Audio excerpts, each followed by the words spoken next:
Class 12th के magnetic effect of electric current, विद्युत धारा के चुंबकीय प्रभाव के इस 7वें लेक्चर में आज हम देखेंगे एम्पियर्स सर्किटल लॉ, एम्पियर का परिपथीय नियम। यह नियम ठीक उसी तरह से है जैसे हमने कूलॉम के नियम को फर्स्ट चैप्टर में पढ़ा और अल्टरनेट हमने गॉस लॉ पढ़ा। जहाँ पे कूलॉम का नियम अप्लाई नहीं होता, कूलॉम्स रूल, वहाँ पे हम गॉस लॉ अप्लाई करके इलेक्ट्रिक फील्ड, विद्युत क्षेत्र कैलकुलेट कर रहे थे। ठीक उसी तरह से जहाँ पे हम इस चैप्टर में बायो-सेवर्ट के नियम, बायो-सेवर्ट्स लॉ को जहाँ हम ईजिली अप्लाई नहीं कर सकते, वहाँ का अल्टरनेटिव ऑप्शन है एम्पियर सर्किटल लॉ, जिससे हम मैग्नेटिक फील्ड फाइंड करेंगे बहुत सारे कंडीशंस पे, जहाँ की फाइंड करना टिपिकल है। तो हम यहाँ पे पहले समझेंगे कि एम्पियर सर्किटल लॉ होता क्या है। तो ये रूल होता है, line integral of magnetic field be around any closed circuit is equal to mu naught times of total current I threading or passing through this closed circuit। किसी बंद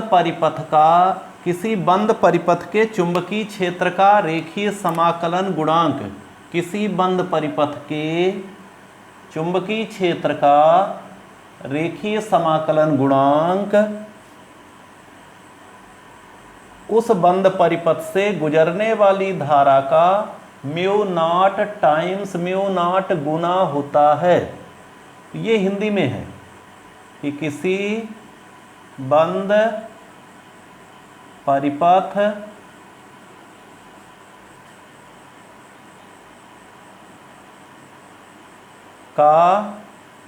के चुंबकीय क्षेत्र का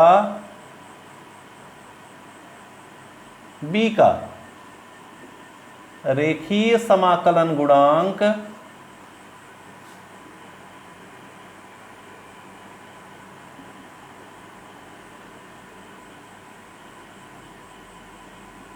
उस परिपथ से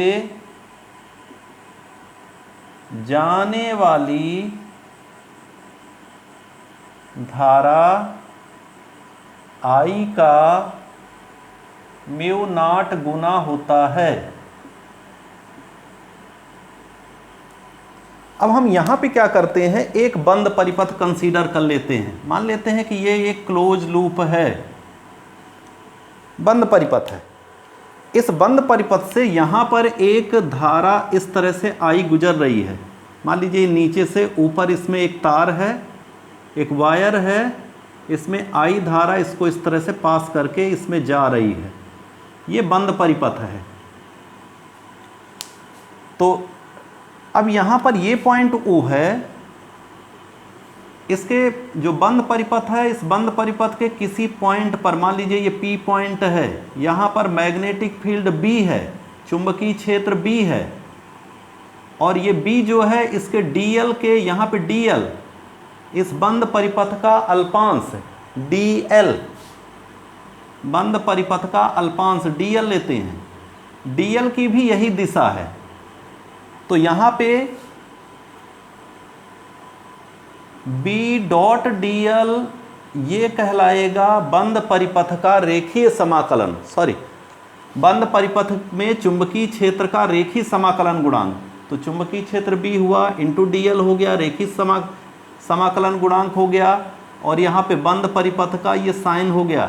तो क्लोज्ड सर्किट का ये साइन हो गया B डॉट DL। इंटीग्रल यहाँ पे लाइन इंटीग्रल को शो कर रहा है इतना। तो line integral of the closed loop is showing here is equal to mu naught times of I क्यों? क्योंकि I इसके अंदर से इस बंद परिपथ के, ये क्लोज्ड सर्किट है, बंद परिपथ है। तो यहाँ से इस बंद परिपथ से ये स्टेटमेंट इस तरह से कह रहा है B डॉट DL। तो ये हो गया इसका एम्पियर परिपथीय नियम का, एम्पियर सर्किटल लॉ का स्टेटमेंट इस तरह से।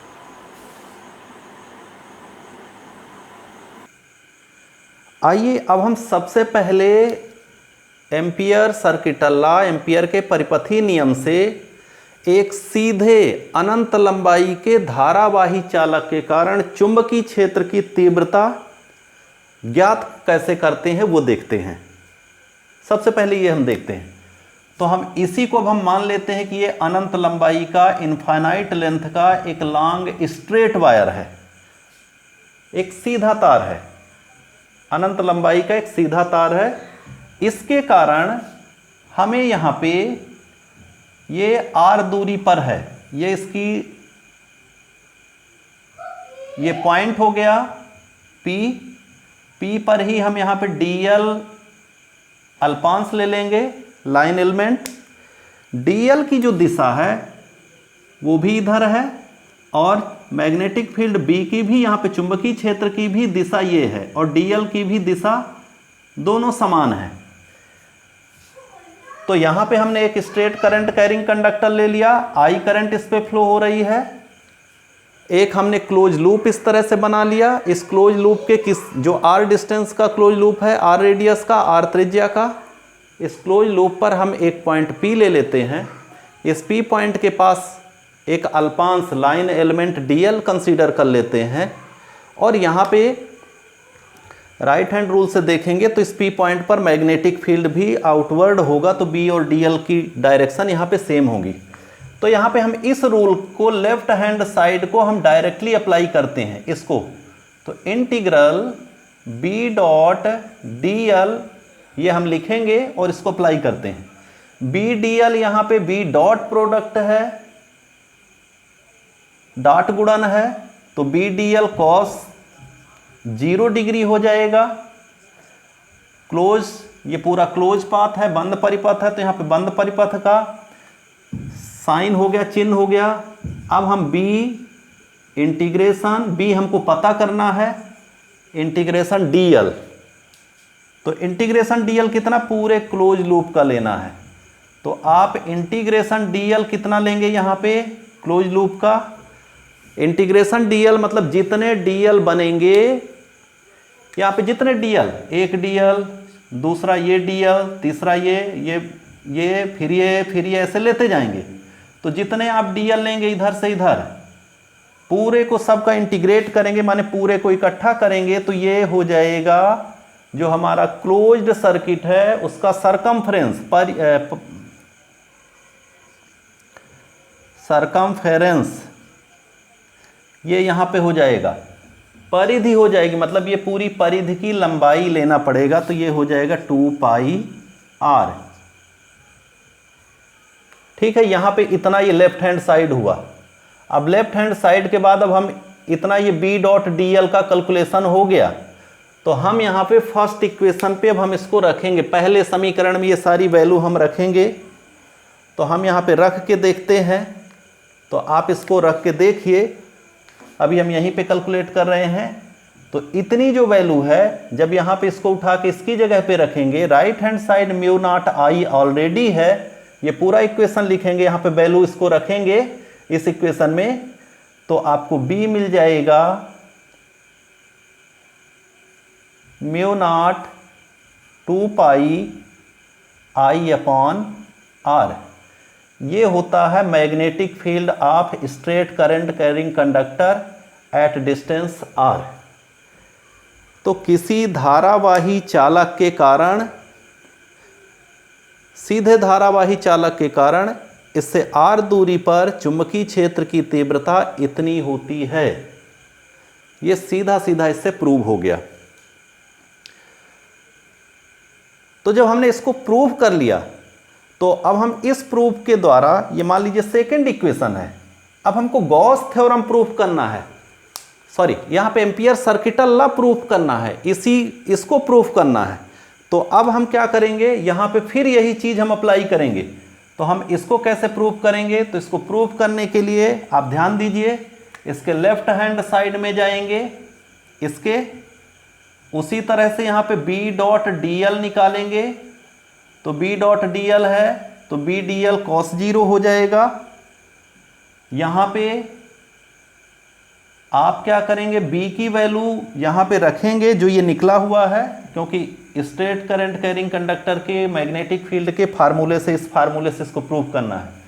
तो B को यहाँ पे B ही रहने देंगे, इंटीग्रेशन dl को dl कर देंगे। अब यहाँ पे B के प्लेस पे ये वैल्यू रखिए, कौन सी value, mu naught upon 2 pi I upon R, और इंटीग्रेशन dl की जगह पे 2 पाई r रख दीजिए, जो हमने इसके पहले यहाँ पे यूज़ करना बताया है। आप इसको यहाँ पे इस तरह से सब्स्टिट्यूट करेंगे तो आपको मिल जाएगा म्यू नॉट I। तो इस तरह से दोनों चीज़ें प्रूव हो जाएंगी। तो आई थिंक कि आपको ये बात क्लियर हो गई होगी कि यहाँ पे आपको एम्पियर सर्किटल लॉ, एम्पियर का परिपथीय नियम होता क्या है, कैसे प्रूव करना है। तो उसके प्रूव करने के लिए यहाँ पे ये पता होना चाहिए। और ये कैसे पता होगा, इसी एम्पियर सर्किटल लॉ का यूज करके हम यहाँ पे पहले B निकाल लेंगे, सीधे धारावाही चालक के कारण चुंबकीय क्षेत्र, और उसको रख देंगे। तो ये एम्पियर सर्किटल लॉ, परिपथीय नियम एम्पियर का, ये सिद्ध हो जाएगा। अब हम इसके कुछ और एप्लीकेशन देखते हैं। एनसीईआरटी बुक के पेज नंबर 149 में एग्जाम्पल 4.8 दिया है एनसीईआरटी बुक में।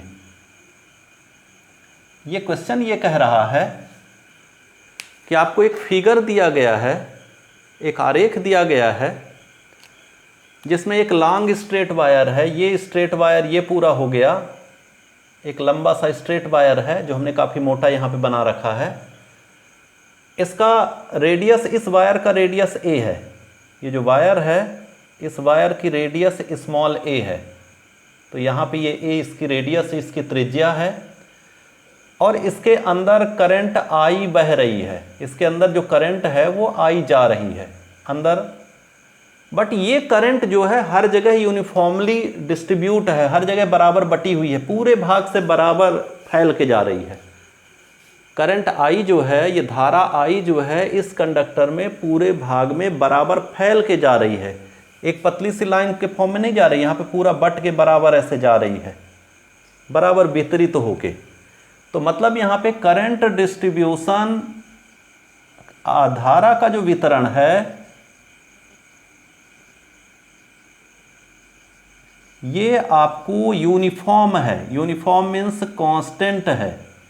धारा वितरण जो है समान है। जब धारा वितरण समान है तो ऐसी स्थिति में करंट डेंसिटी जो होगी, जो धारा घनत्व होगा, current density I upon A, ये कांस्टेंट हो जाएगा, नियत होगा। धारा घनत्व माने धारा बटे अनुप्रस्थ काट का जो क्षेत्रफल है, current upon area of cross section. तो हम इसके पहले केस पर चलते हैं, केस फर्स्ट। यहाँ पे केस फर्स्ट है when R is greater than A, मतलब यहाँ पे फॉर पॉइंट P के लिए, P बिंदु के लिए। आप यहाँ पे सिचुएशन को समझे। ये जो डायग्राम दिया गया है, परिपथ दिया गया है, इस तरह से एक मोटा सा वायर है, इस पे करंट I फ्लो हो रही है। इसके अराउंड क्लोज लूप हमको कंसीडर करना पड़ेगा, क्योंकि एम्पियर सर्किटल लॉ लगाना है। कहीं पर हम dl ले लेंगे और dl से एक टेंजेंट खींचेंगे तो यहाँ पे b की ही डायरेक्शन पे आएगा, क्योंकि यहाँ पे जो क्लोज लूप होगा ये इस वायर के परपेंडिकुलर प्लेन पर होगा, इसके लंबवत तल पे होगा। माने वायर यदि ऐसा है इस तरह से, तो इसके क्लोज लूप इसके अराउंड इस तरह से होगा, जैसा मैग्नेटिक फील्ड यहाँ पे होता है। तो ऐसी कंडीशन पे अब हम एम्पियर सर्किटल लॉ का यूज करेंगे। तो यूजिंग उसके फार्मूले का यूज करेंगे। तो B dot dl equal to mu naught I, इस फार्मूले से हम इसको कैलकुलेट कर लेंगे। यहाँ पे आप देखिए, मान लीजिए ये P पॉइंट है जो हमने यहाँ कंसीडर किया है, ये R डिस्टेंस पर है। ये करंट इसके अंदर I फ्लो हो रही है, ये आपको पता है, जैसा क्वेश्चन में सिचुएशन दिया है। तो हम यहाँ पे B क्लोज लूप के लिए B dl और cos 0 equal to mu naught I, क्योंकि ये दोनों सेम डायरेक्शन पे है तो cos 0 हो जाएगा। cos 0 हो गया तो इसको b डॉट डी एल हम इस तरह से कर दिए। ठीक, अब यहां पे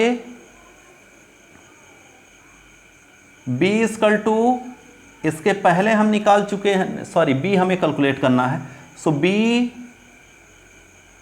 कैलकुलेट करना है, इसलिए b को हम बाहर कर दिए। इंटीग्रेशन dl, इंटीग्रेशन dl मतलब ये dl छोटे छोटे पार्ट ऐसे लेंगे और सारे पार्ट को इंटीग्रेट कर देंगे, मतलब इकट्ठा कर देंगे।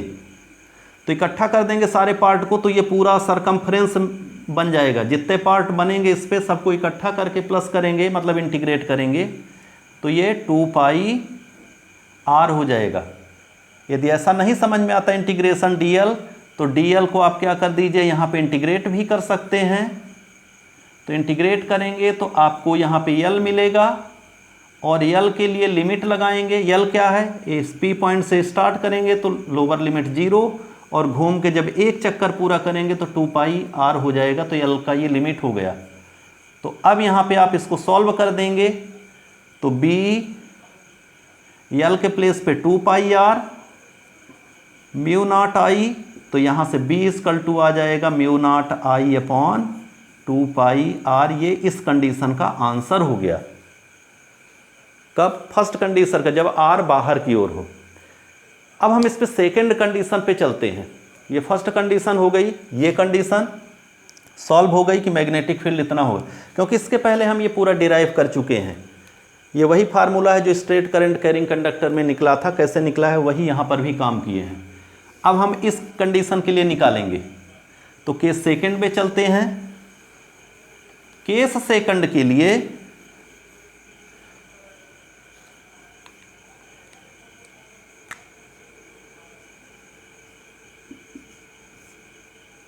ये electric field at point Q पे हम निकाल लेंगे। Q की कंडीशन होगी R is less than A, radius से कम। यहाँ पे इसकी रेडियस स्मॉल a है, ये स्मॉल a, ये और R यहाँ पर है, ये छोटा सा Q पॉइंट ये है। यहाँ पे हमने इसके पहले कॉन्सेप्ट किया था कि धारा घनत्व, यहाँ पे एक जो करंट डिस्ट्रीब्यूशन है, धारा का जो वितरण है वो सेम होगा। तो धारा वितरण से हम यहाँ पे पहले यहाँ पे हम कंसीडर कर लेते हैं ये जो छोटा सा R है, इसके अंदर से जो करंट है वो I डैश जा रही है। इतने भाग के अंदर से करंट I डैश जा रही है। बाकी यहाँ पे आप देखिए जो A है, A थोड़ा सा बड़ा सा रेडियस है, ये A, तो A के अंदर से करंट, इस पूरे भाग से करंट, यहाँ पे पूरे A से जो करंट जा रही है वो है I, पूरे इसके इस रेडियस, मतलब यहाँ से A रेडियस से करंट I जा रही है और R रेडियस से करंट I डैश जा रही है। क्योंकि करंट यूनिफॉर्मली हर भाग में बराबर एक समान बह रही है, तो यदि हम इसको पतला करेंगे, इसके और छोटा सा क्रॉस सेक्शन लेंगे तो वहाँ से करंट का अमाउंट कम मिलेगा, क्योंकि हर जगह से बराबर करंट फ्लो हो रही है। तो यहाँ पे धारा घनत्व का ये फार्मूला हमको इस कंडीशन पे कांस्टेंट मिलेगा।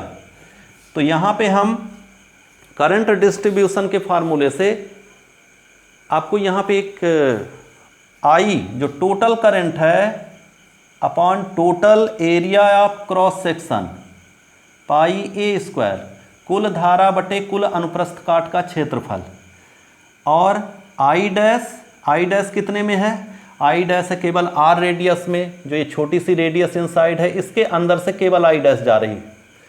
तो I डैश के लिए यहाँ पे करंट डिस्ट्रीब्यूशन का जो वैल्यू होगा वो पाई R स्क्वायर हो जाएगा। यहाँ पे इसको पहले निकाल लेना है इस तरह से। तो मतलब यहाँ पे कुल धारा बटे कुल अनुप्रस्थ परिच्छेद, total current upon total area of cross section is equal to new current upon new area of cross section. जो ये छोटे से एरिया में है, current in smaller area upon area cross section of smaller area, ये constant होगा, ये current distribution ऐसा कह रहा है। तो जब कांस्टेंट होगा तो यहाँ से हम क्या करेंगे, अब हम पहले आई निकाल लेंगे, आई डैश, क्योंकि हमको आई डैश की ज़रूरत पड़ने वाली है। तो आई डैश इक्वल टू यहाँ पे आपको मिलेगा I dash equal to I R square upon A square, इसको एक इक्वेशन कर देंगे। ठीक, ये बात क्लियर हो गई होगी। अब हम यहाँ पे देखें, हमारी जो सिचुएशन है, ये जो छोटा सा close loop small R radius का बना हुआ है, जहाँ पे हमने क्यू लिया है, यहाँ पे इस पॉइंट पे, इससे तो करंट केवल कितनी जा रही है, आई डैश जा रही है। इसलिए हम यहाँ पे जब हम बी डॉट डी एल का यूज़ करेंगे तो यहाँ पे म्यू नॉट आई डैश लिखेंगे, क्योंकि स्टेटमेंट इसका कहता है कि क्लोज लूप से जितनी करंट पास करे, थ्रेड करे, उसके क्लोज लूप के अंदर से गुजरे, उतनी ही करंट यहाँ पे लेना है। ऐसा स्टेटमेंट में आया हुआ है। ठीक, तो कितनी करंट लेना है, टोटल करंट नहीं लेना है, जितना आपने क्लोज लूप यहाँ पे लिया उतने के अंदर से, तो उतने के अंदर से तो यहाँ पे क्लोज लूप जो हमने आर रेडियस का लिया, जो आर ए से छोटा है इस सिचुएशन का, उससे करंट आई डैश जा रही है। अब हम यहाँ पे बी, यहाँ पर भी वही सिचुएशन होगी, करंट इधर चल रहा है ऐसे, और उसके अराउंड इस तरह से क्लोज लूप बनेगा, क्लोज सर्किट बनेगा, ये वाला जो हम यहाँ पे यूज़ किए हैं। तो इंटीग्रेशन, इसको चाहे तो डी एल डैश कर दें, B dot D L equal to mu naught I, B हमको पता करना है, इंटीग्रेशन डी एल आपको यहाँ पे 2 पाई आर हो जाएगा, जैसा इसके पहले हम कैलकुलेट कर रहे थे, और म्यू नॉट ये आई डैश है, आई डैश की वैल्यू यहाँ से रखना पड़ेगा, तो आई R square upon A square, यहाँ से आप बी कैलकुलेट कर दीजिए, आपको आंसर मिल जाएगा। जो भी कहीं कट हो रहा तो आप कट कर सकते हैं। तो इसका फाइनल जो आंसर है वो आपको मिलेगा हाउ मच, यहाँ पे म्यू नॉट आई आर